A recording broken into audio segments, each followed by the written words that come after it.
I know that's one of the struggles everybody in ministry has, but the longer you stay there, man, these people at this church feel like family to me. I know they care about me. I know they know me.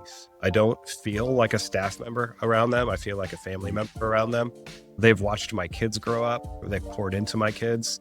So just like personally, that's something that is invaluable to me, just staying and putting down roots somewhere. But then you think more of the role in ministry. I always say it takes 5 years to even make any kind of cultural transition in a church and actually put your stamp into a ministry. That's when you start to actually see it happen. So you got to stay for some time to be able to do that and to really truly know the ins and the outs of the people, the culture, the way it works. That's a real thing. Like every culture and every church has its own unique ways of thinking and doing and being. Welcome to another episode of the Bill Grips Podcast. My name's Adam Ehrlichman, your host, and your co-host, Matt Moore. How are you doing today?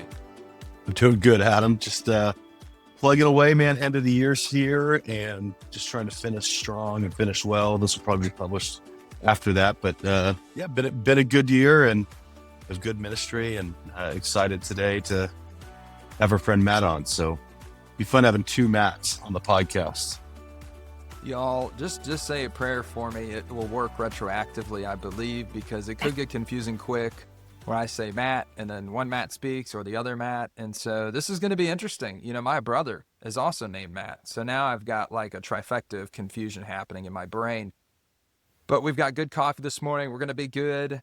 Audience, we are glad you are joining us to, spark, start, and spur on some good thought trails. We don't have all the answers for you, but we do seek to put different voices from different church backgrounds, from different ministry backgrounds at different ages and generations. All the just different things and different types of groups so that you can have those questions that maybe you weren't asking before and start thinking and going down some of those thought trails that you otherwise wouldn't have. So that's what we're here to do. We're not here to answer all the questions. Maybe we're going to create some more mess and problem for you and just be so thankful this Christmas, year and this time of year going into the new year. And you'll set some new goals that you're totally going to achieve, like everyone does when they go to the gym. Okay. So, Northeastern sarcasm, unapologetic. There we go. So, Matt, other than all the things that you've got going on there, trying to finish up the year strong and whatnot, we had just a couple weeks ago, we had the National Small Groups Conference,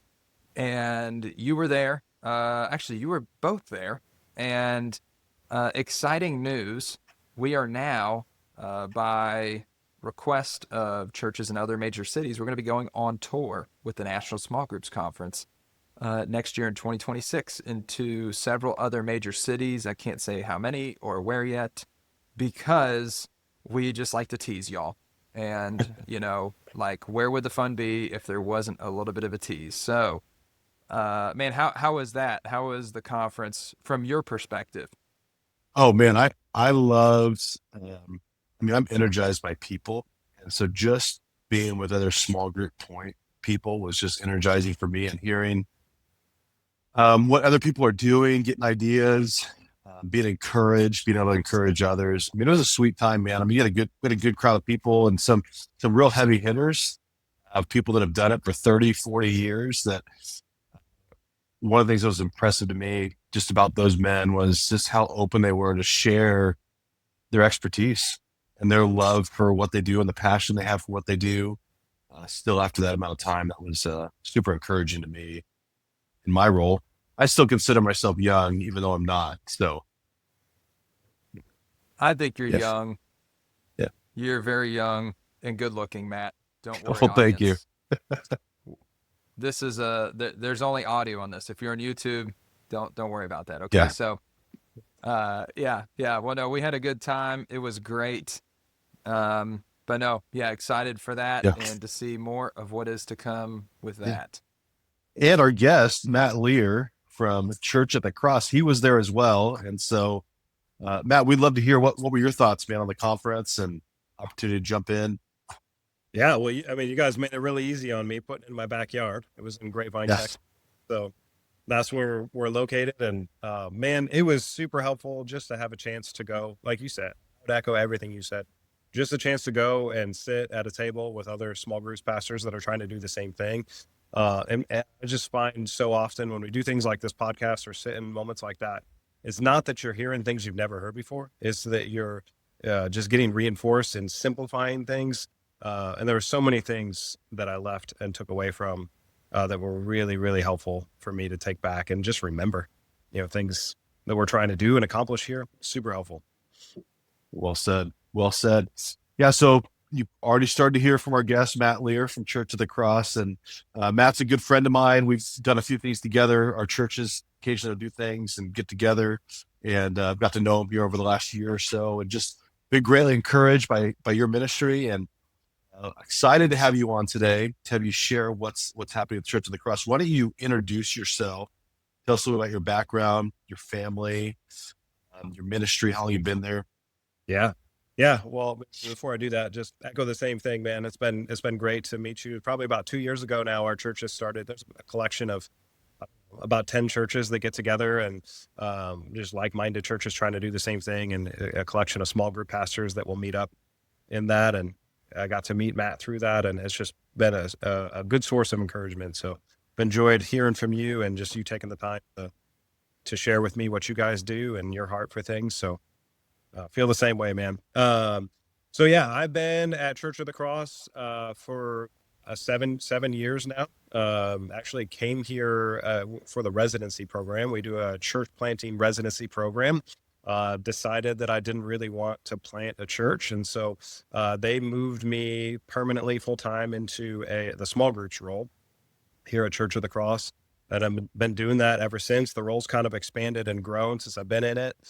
Took over some men's ministry stuff as well, and my family loves this church. The church has been a blessing to us. I'm thankful because I think I came into a church responsible to help grow community, but I think community is probably one of the greatest gifts of this church. That people are just incredible and love one another well, and so I just got to step into that.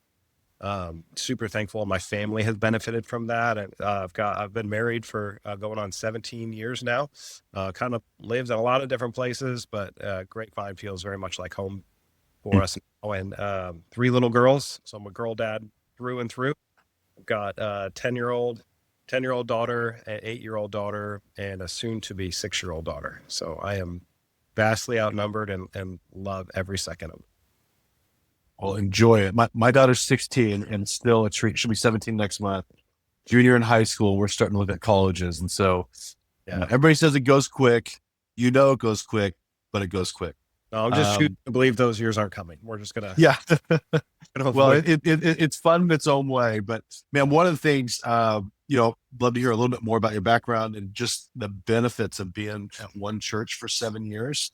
I think we probably have listeners out there that are at a church for 2 years and thinking about, man, I need to go somewhere else and do something more innovative. But why don't you just share us also just about your background at what that 7 years at that church has been as far as impacting your background in this ministry? I mean, so much benefits. The longer you can stay at a place, the better, I think, for so many reasons. But I think you start personally, like for you to be at a church for a long time allows people to know you. I know that's one of the struggles everybody in ministry has. But the longer you stay there, man, these people at this church feel like family to me. I know they care about me. I know they know me. I don't feel like a staff member around them. I feel like a family member around them. They've watched my kids grow up. They've poured into my kids. So just like personally, that's something that is invaluable to me, just staying and putting down roots somewhere. But then, you think more of the role in ministry. I always say it takes 5 years to even make any kind of cultural transition in a church and actually put your stamp into a ministry. I mean, that's when you start to actually see it happen. So you got to stay for some time to be able to do that, and to really truly know the ins and the outs of the people, the culture, the way it works. I mean, that's a real thing. Like every culture in every church has its own unique ways of thinking and doing and being. And you start to try to figure out what's the best way to do groups here at this church. But you're really not going to figure that out until you've been here for a decent amount of time. So I think there are things that we do at this church that we've learned to do because we've been here long enough to know that that's what they need. Well said, man. At Church of the Cross, you guys have roughly 1,000 people weekly. You got some of these metrics beforehand. About 35 life groups. You have some D groups and some people connected. Why don't you share with us just what that looks like? Yeah. The difference between those things. Yeah. So 1,000 people in 35 groups may, to some of you guys listening, may sound a little bit off. We have decided to let our groups get a little bit bigger, and that's been intentional. So one of the shifts that we made when I first started was thinking about the different spaces that are necessary for community. So different aspects of community happen in different spaces. So one of the obvious ones that everybody's going to think about, we come together on a Sunday morning, we hear the preaching of God's word, we sing songs together, we take communion together. There's a lot of things that are shaping you spiritually that are a must-have in our spiritual lives to grow in our discipleship. But there are a lot of things, obviously, that can't happen in a context that large. You think about 1,000 people, you may walk through those doors every week and run into different people every time. And you may even be intentional to share some things as you meet those people, but it's going to be a little harder to have some depth there, which I think everybody gets that's listening to this, because we're small groups pastors, right? We recognize the need for that. And so obviously we've created those life groups. We've created life groups to be around 25 to 30 people.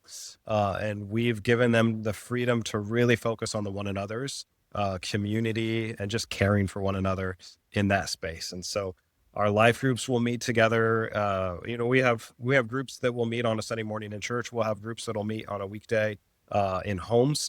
But we're really saying the same thing to all of them.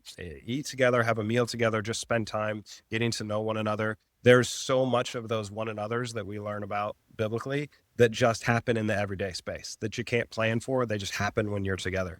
And when you're eating a meal together, you have so many opportunities to practice those one another's. So we just really, we train on that, teach on that, encourage people to really embrace those free moments, those organic moments, and let those be a lot of the one another's. And then they'll spend time in scripture discussion. We focus on sermon questions to try to dive deeper into what our pastor preached on. So we'll spend, depending on the group, 25, 30 minutes in that, and then time praying for one another. But even still in that moment, there's some things that are harder to see happen in a group of 25 to 30 people, kids like my group. It's hard to hear anybody else talk because there are kids everywhere. And it doesn't matter what we do. We can hear all our kids at all time, mostly my kids. Mixed gender setting. So there's some depth that maybe we can't go as deep in those settings as a lot of us are feeling the desire to and the need to. And so we'll go as far as we can in those settings. We encourage honesty and authenticity and some good deep scripture discussion and some depth of prayer for one another.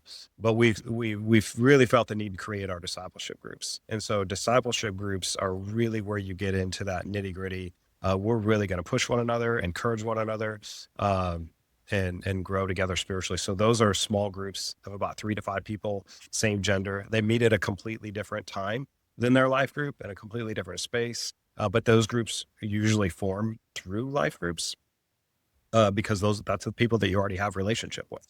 So it's easier to kind of dive into a situation where you're pouring your heart out and sharing what's going on in your life. So those are the settings that we do for community. And you just, as you think through all of those settings, you can think of different aspects of spiritual formation that are going to happen in each one of those. And so we tell people, we really think you need all 3 of those spaces.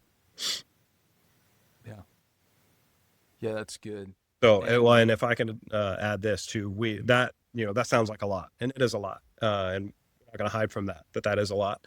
But again, to help people kind of think through how are we going to fit this into our schedule, we give our people a model we call 5, 4, 3, 2, 1.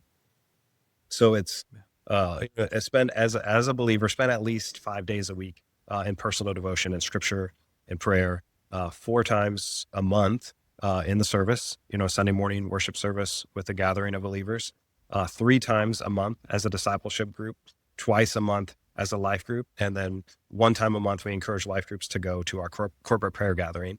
It's a third Sunday of the month. So those are to try to like help people see what this visually looks like. I love that. And I mean, when you guys say that in maybe a corporate worship setting, do you actually use the hand like 5, 4, 3, 2, 1? Do you guys, is that what you do?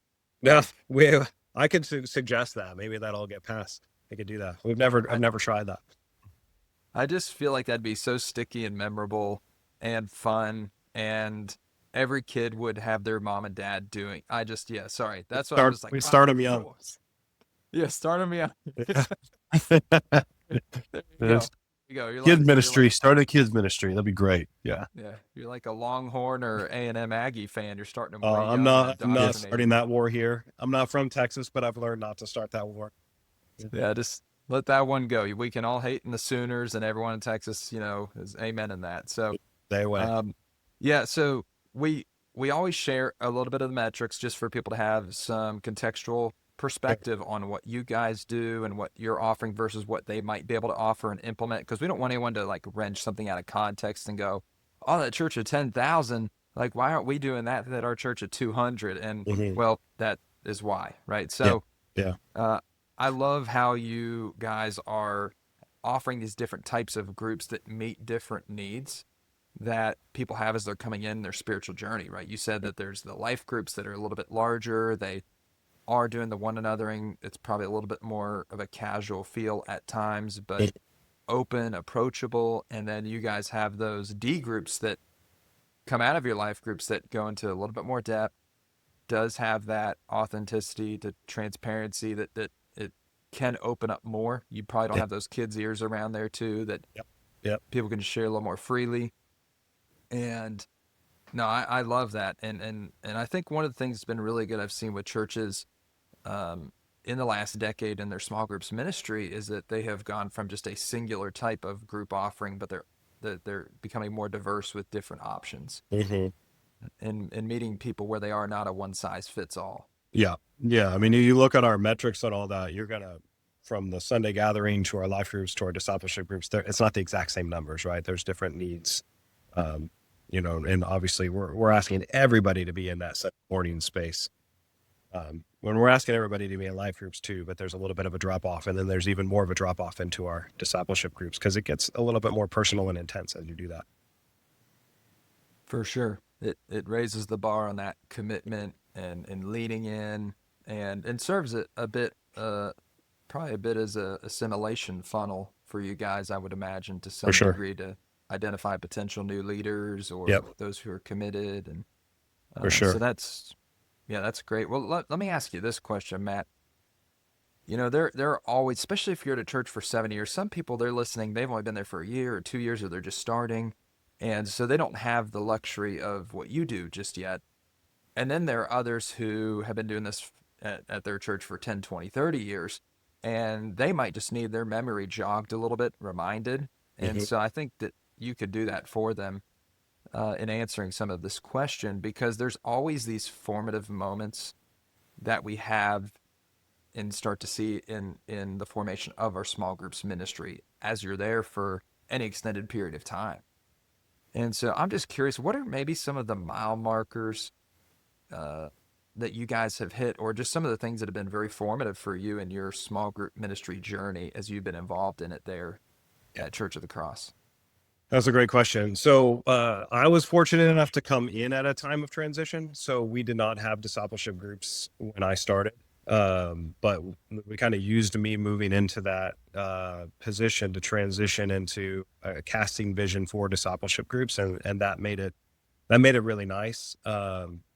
And that that's a big shift and a big change for people to all of a sudden hear, if you're not careful, all they're hearing as leaders is we're adding something to your schedule, right?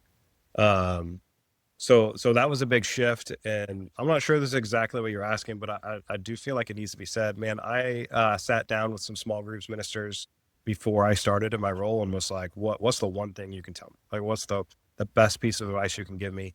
And somebody said something to me: high relationship, high trust, and that's been you can complicate small group ministry like crazy. There are so many different ways to slice this. There's so many different contexts. I've got 35 groups, got 35 different contexts. There's so many different things to think about. That small piece of advice, high relationship, high trust, has been the best piece of advice I was given and helped me walk through that transition of asking our leaders to do discipleship groups. So, and I mean, essentially what that is high relationship, high trust is, man, do the best you absolutely can to have a genuine, true relationship with your leaders. I mean, these people are on the front lines with you. They're working hard. They know their group context better than you ever will. So build that relationship with them. And as you build that relationship with them, it allows for some trust on both sides. And that really helped me to just spend some time getting to know all of our life group leaders, truly hear from them. Hey, what are some concerns we're going to have as we make this transition into discipleship groups? What are your concerns, or how are you feeling about it? And truly listen to them, and take into account their concerns about it, and work with them and walk with them through it. That was so helpful for me. And I think that helped us transition to a pretty big ask of discipleship groups. So I'd say that was a mile marker, when you think historically about our church. That was a big move and a big shift. And I started in my role August of 2019. So March of 2020, community becomes as difficult as it could possibly be. And that was brand new in my role. And so I would say that was a struggle as well, and a mile marker. But one thing that it did do is it really helped push forward our discipleship groups. Cause I mean, we have people doing this, getting on a computer screen, a Zoom call, whatever, and doing their discipleship groups that way, because that's all they could do. And so that really actually helped people see the importance of a discipleship group, get a feel for what a discipleship group is. And we've really just done nothing but see our discipleship group interest grow. Another mile marker that I think took place here was we shifted from how we were implementing or getting people into groups. So it used to be, man, you come to our church, there's a card that everybody gets if you're new, and there's a whole variety of things that you could check that you're interested in. If they check the life group box, it's my job to call them and you get some information from them, and then do what I can to figure out what kind of group is going to be best for them. I call that leader. Hey, I got this guy that would be good for your group. Could you reach out to them? And now all of a sudden it's this crazy game of phone tag, really, where it's like this person is trying to call somebody they've never met. That person is trying to respond, and they're trying to coordinate a meetup. And as much as I play the middleman best I possibly can, that was really difficult. And we often found, honestly, that people are checking that box and even responding to me that have no real interest in actually joining a life group. They're just kind of kicking the can, feeling it out. And that got a little frustrating for leaders. They're like, who's in? Who wants to be a part of this? So what we did was we shifted, and we now offer a class. It's a 4-week class that meets every other week. And we tell people, again, I try to be as flexible as I possibly can be in my role here. Again, you just think of the amount of people you're interacting with and the different contexts. We tell people there's 2 ways you can join a group. If you meet somebody in the service, if you meet somebody while you're serving, you meet somebody in the parking lot, and they invite you to your group, please go. I want a warm handoff, and that's a warm handoff. Or if you don't meet anybody and you're wondering, how the heck am I going to get into this? Then come to the Life Group. It's called Life Group Connect. Come to our Life Group Connect class and meet Sunday mornings at 9 a.m. for 4 weeks, every other week. And it's everybody that's new together. So you don't have to worry about walking into a group that's been doing this forever and they don't know one another. You guys are all having this experience of being new together. We try to recruit a leader, an established leader ahead of time to be in there in that room with them. And that group gets to know one another. We teach on what biblical community is. Everybody comes in on the same page.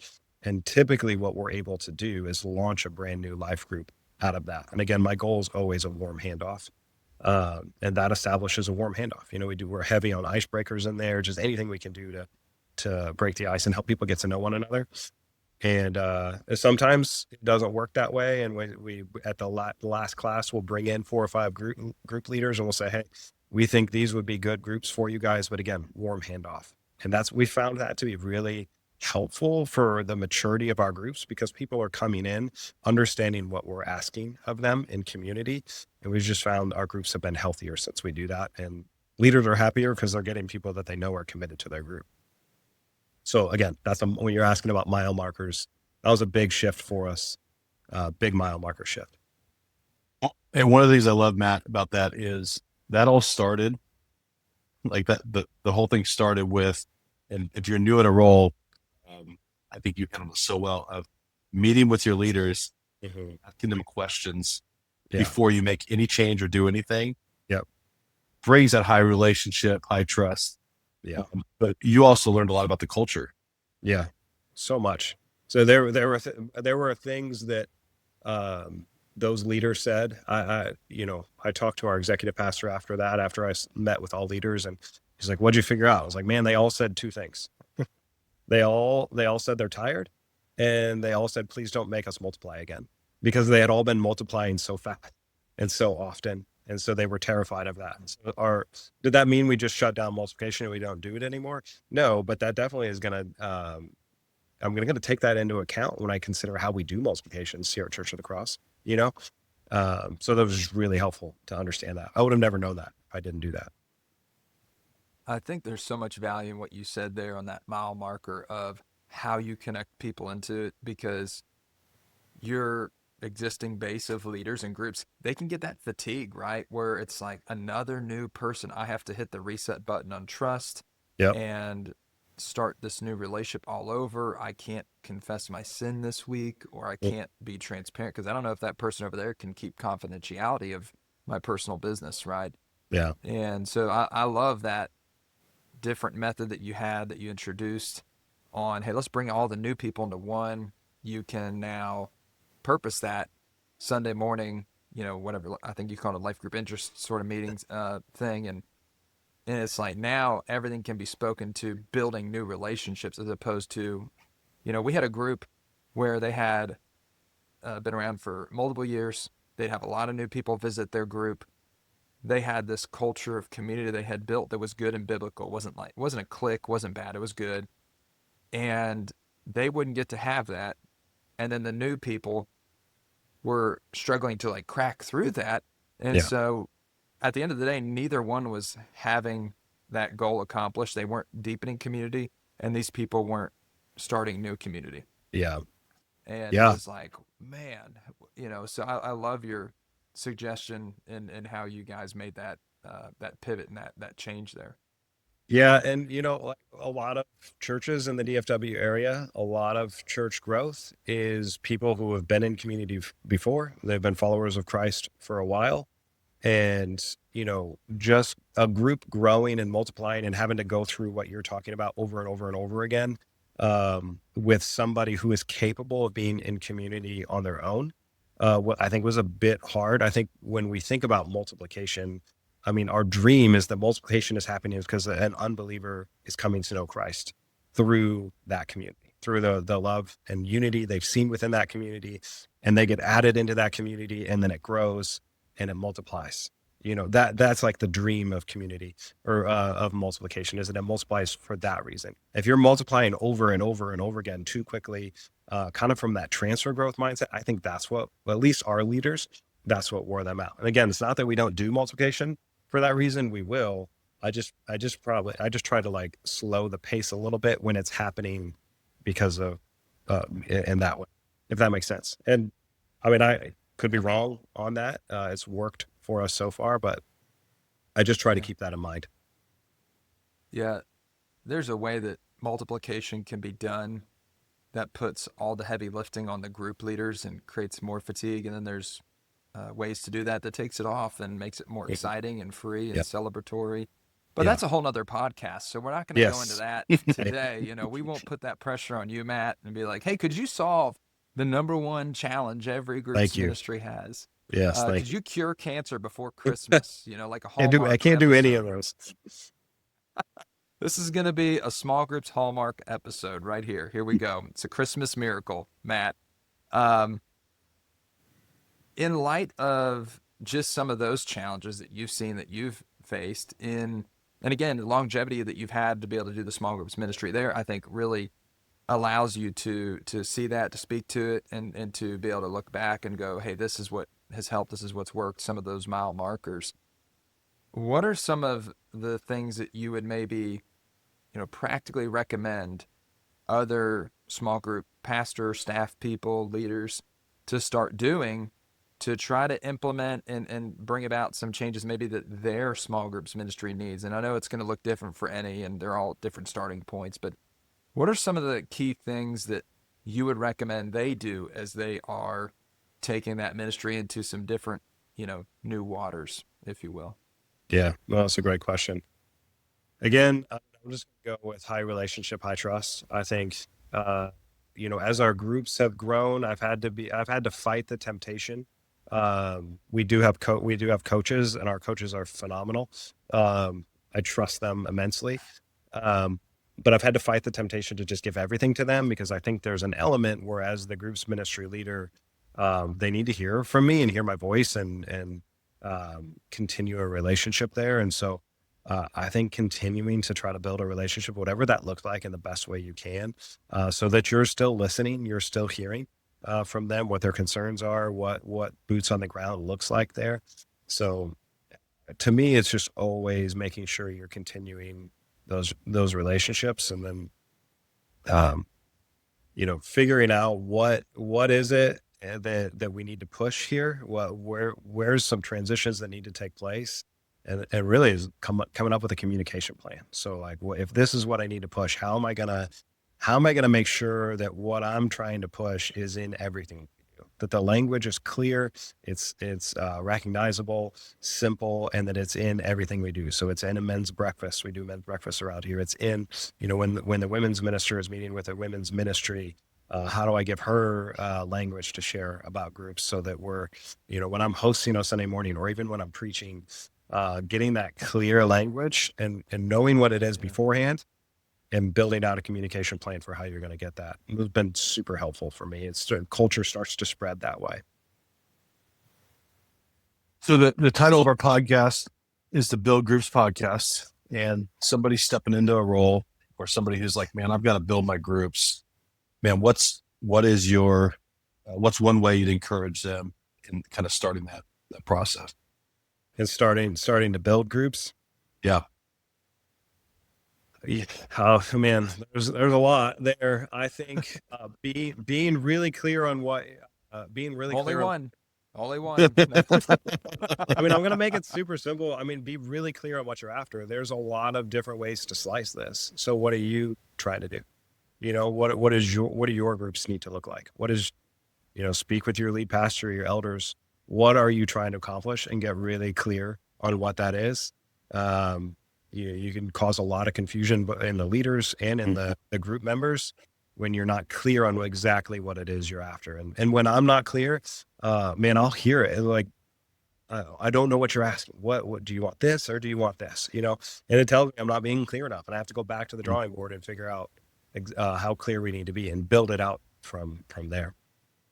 That's so good, Ben. I mean, you said you're going to make it really simple. I think whether you're experienced or not, if you don't have a target like you're talking about of what you're trying to accomplish, it's not going to be as successful as it can be. And I've seen churches say we need life groups without having a target, and it's a mess. Yeah. So I think that's, you said I'm gonna make it really simple.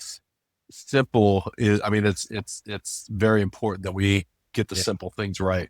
So, and just pick, I mean, again, there's so many ways to slice this, right? So just pick something, pick what you think is best for your church in conversation with your leaders, pick a path and go and commit to that path. And the Lord's going to work through that path as you commit to that path, if it's a biblical path, right? So you're going to have to commit to a focus and pick a focus and commit to it. Yeah.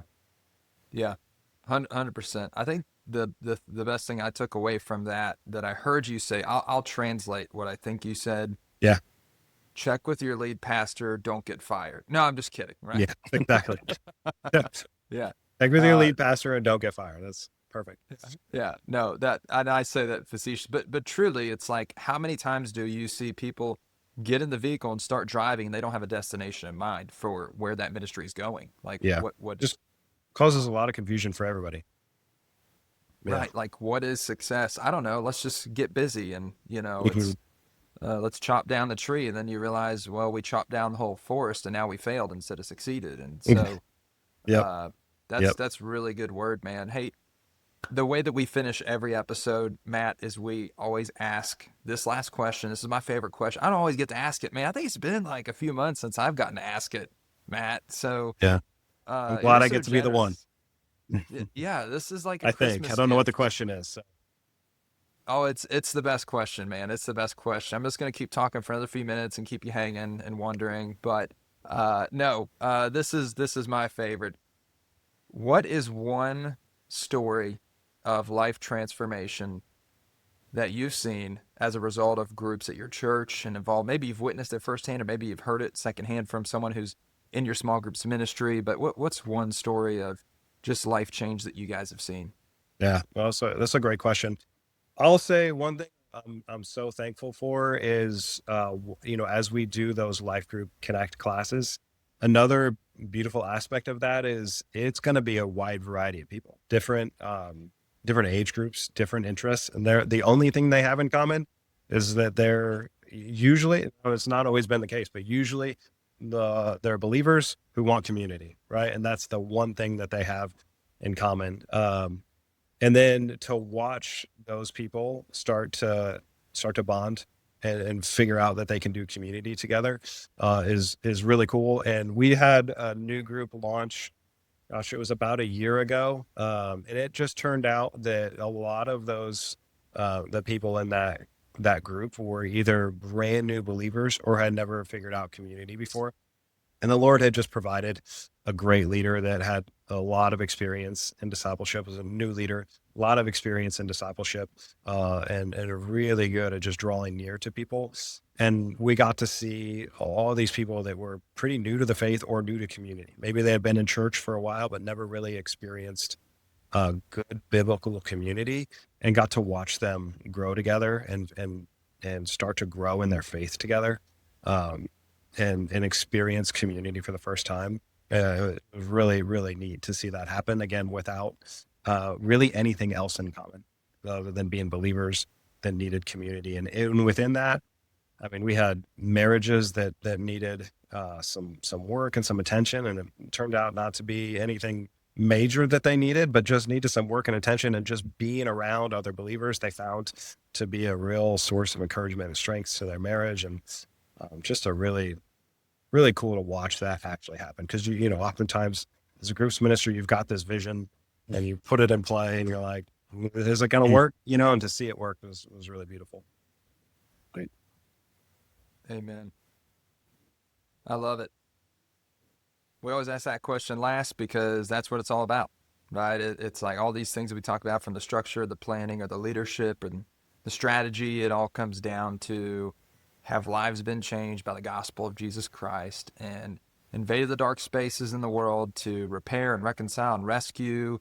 And have we been the feet to, right, the preaching of the message that we hear every Sunday? And so man, I love that. That's so good. And Matt, thank you so much for joining us for this episode. Yeah, thanks for having me on, guys. It's always just encouraging to even though I'm being the one being interviewed, to hear from you guys and what you have. So thanks for having me. Thanks, man. Appreciate you. Yeah, absolutely. So I'm sure it will be very helpful to our audience and listeners. They'll be encouraged. This was a little bit different episode, and we went in some different places I don't think we have before. So I'm really excited for them to get to hear it and to listen. And for those of you who have tuned in, audience, listeners, thank you again for tuning in. And I hope that this started, or spurred on some good thought trail for you. Again, making you ask questions you otherwise wouldn't have, because you listened to this episode. And then one day we'll finally get that episode where we answer all your questions. But there's no Christmas Hallmark miracle today. So y'all have a good rest of your year. And if I think we'll release this before the end of the year. If not, we're gonna have to cut this off. But in the new year, we'll see you in 2026 with some more great episodes, more coming your way from Build Groups. Thank you for listening to the Build Groups podcast.